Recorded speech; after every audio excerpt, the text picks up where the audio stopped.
you mentioned Richard building stablecoin. This is a list of things. It's been lost and forgotten. I did a couple streams on it because I was like, I totally forgot about this happening, or maybe I don't even remember. But Richard actually posted a list a couple of years ago of things that we should have no expectations of, but a very detailed list of things that they were thinking about working on. The PulseChain devs and stuff were thinking about working on, which is very interesting. I don't think a lot of people have seen this. I can't copy and paste. I can't click on this link. Can you just put it in the private chat?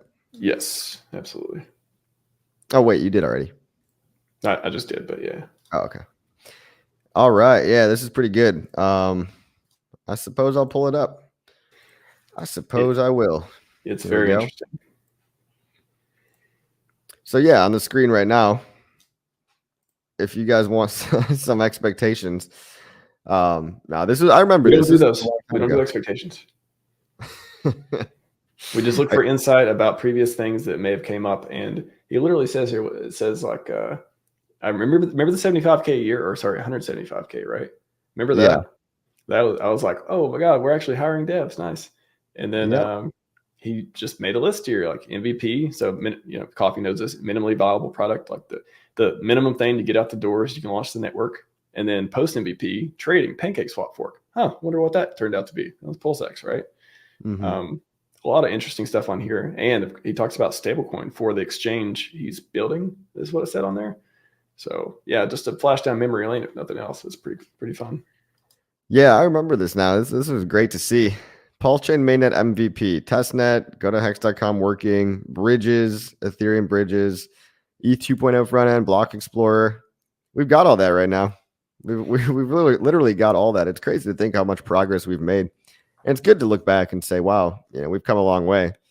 People complain about, oh, there's nothing. Richard's not doing anything. It's like, he's literally built almost everything that we use today. And other people are building awesome stuff on top of that too. So shout out to all the other builders, even further enhancing everything. Pancake swap fork, coin ranking site. We've got that. We've got pulsecoinlist.com. We've got, we've got a wallet. We've got KG stepped up and did Internet Money wallet. Is Richard still going to make his own wallet? What do you think? Dude, I kind of thought he wasn't. I thought it kind of like slipped off the list, but I swear the last 2 or 3 times he's made videos, I want to say even in the Christmas video, he might have mentioned it there, or the one before that, the audio one. And then he also mentioned the NFT Marketplace thing, which I was like, what? I never heard that before. Yeah, that was like, he mentioned that during the Christmas video. I clipped it. It was crazy. Oh my God. Yeah, don't we have like 8 or 9 NFT marketplaces?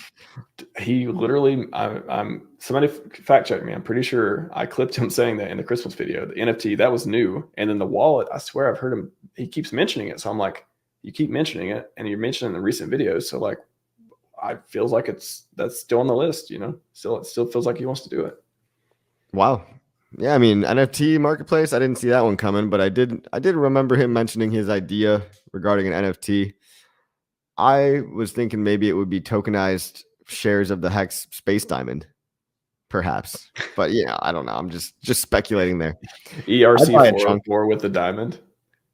You buy a chunk of that? There you go. There you go. Buy a chunk of the diamond, wouldn't you? Come on, for the culture, dude.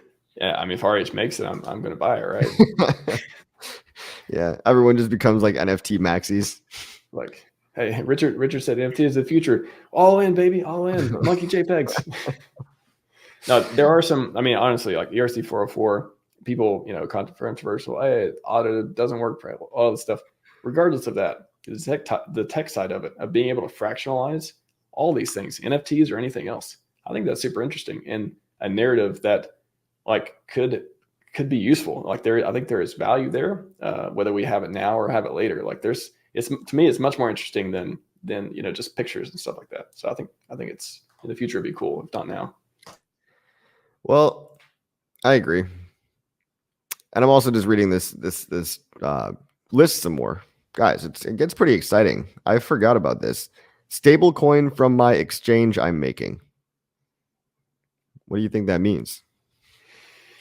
Do you remember when he talked about having the exchange license in Europe? Like he either applied for it or got it or something. That was like 3 years ago. And just hadn't talked about it since. Maybe it just wasn't part of the narrative, of like decentralization after that. Maybe just shifted that. But Well, now also keep in mind that this is from August 14th, 2021. So this is 2.5 years ago. Yeah. So he was thinking about stablecoins for his centralized exchange that he perhaps thought about making. So and maybe that shifted into making a decentralized stablecoin, or maybe not, to I don't know what thread you could pull on that, maybe, but he definitely thought about making stablecoin of some sort before. Yeah. Oh, he's mentioned it twice. I think I've seen 2 different videos talking about just an idea where he was like, I have an idea for a stablecoin that I don't think anyone else has ever thought of. So I'd be interested to see what that is. I hope he's got that on the backlog still. It's funny. Go look at this one. He wanted to see more bridges. First Bitcoin, then BNB, then BCH in that order. I wonder if that would change in today's standards. Well, the bridge itself, I've talked about this before too. The bridge is OmniBridge, and it can support it can support EVM stuff. So it could support, theoretically, we could wake up and see the PulseChain bridge support BNB, or support Gnosis chain, or support some other thing. It could have a drop down. It just right now it just says Ethereum, the PulseChain, but it could have a drop down one day. I could totally imagine RH making a tweet, hey, it appears the bridge has an update. It now supports blah blah chain, stuff like that. So it's that would be nice to do it. That would be nice. And we do have Binance Smart Chain bridges from SparkSwap and tokensex.link, but they don't have enough liquidity. So if you're bridging in BNB into PulseChain today, $10,000 of BNB, you're not going to be able to buy $10,000 worth of Pulse with that BNB. Maybe you'll be able to buy like $7,000. The slippage is going to be terrible, even on smaller amounts. And that just has to do with initial liquidity too. So that's another predicament.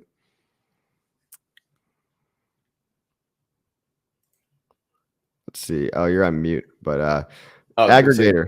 Replace 1inch.io market orders and limit orders. Well, we've got Pateus, so maybe that one got taken off his plate.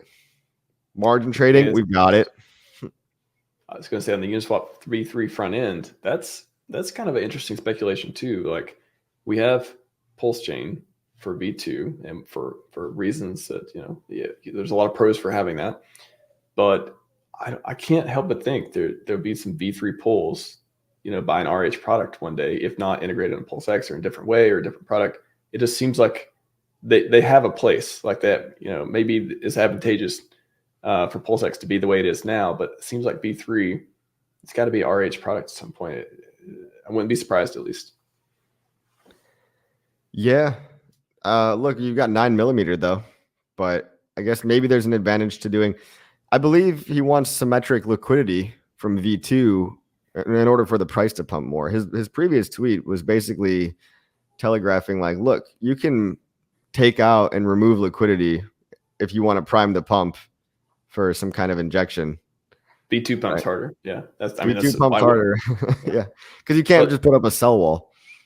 On the stable, that's what, so, if we do get a stable swap, if we do get, and we have PulseX, which is Pancake Swap Fork, which is a swap fork of UniV2, and stable swap. You could integrate, from what I understand, I did a little bit of research. You could integrate stable swap into something like PulseX. It could just literally, we could just wake up and be a new feature one day. It could.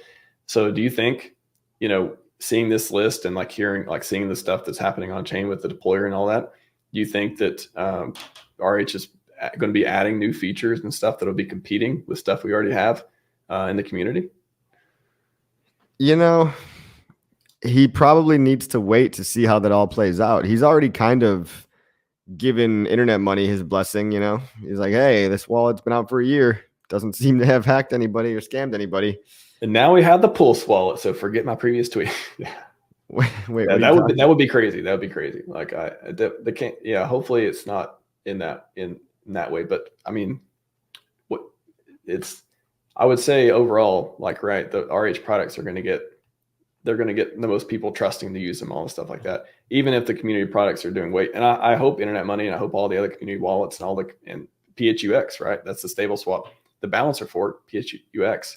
If RH did the stable swap for PulseX, then you could use PulseX for stable swap stuff instead of, or at least be competing with PHUX in that way, what we have today. So I don't know I guess a good problem to have.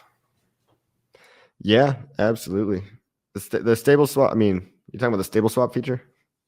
Yeah, or just like RH products having features that because even with limit orders. So if we get limit orders on PulseX, well, I use limit orders on Omnis. It works fine. RH being a maxi in his own stuff would probably want to make stable swaps and V3 liquidity on PulseX itself one day, maybe just to outcompete any competitors. But I don't know. I mean, we have like we've got about 4 solid dexes, 9mm, 9-inch, Fux, and then of course PulseX is highest liquidity by a large margin. But who knows? Do you think he would try to elbow his own competition out? I don't know. It's probably not his top priority, but Will Stevenson, what's going on in the chat, buddy? Smash that like button. That's right. That's right. And Pulse Rider says win RH Museum. We almost forgot about that, right? that is going to be fun one day. We'll see. I'm definitely looking forward to visiting it and Logan Paul taking the selfies in it and all that stuff, right? Oh my God, how awesome would that be? Yeah, that was that was literally what we were talking about in peak of the bull last cycle. So I hope he gets around to that one day.